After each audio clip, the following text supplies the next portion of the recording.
కింద పెట్టి వదిలి మళ్ళీ చేద్దాం.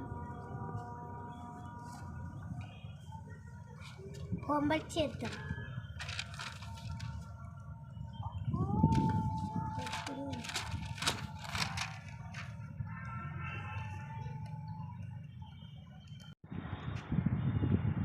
సరే ఎప్పుడైనా పెట్టాం వదిలేమ్మ, మళ్ళీ కింద పడితే బట్ట ఓడిపోతా.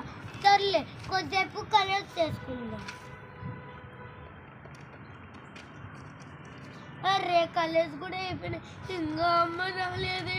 ఏం చేద్దామా, ఏం చేద్దాం.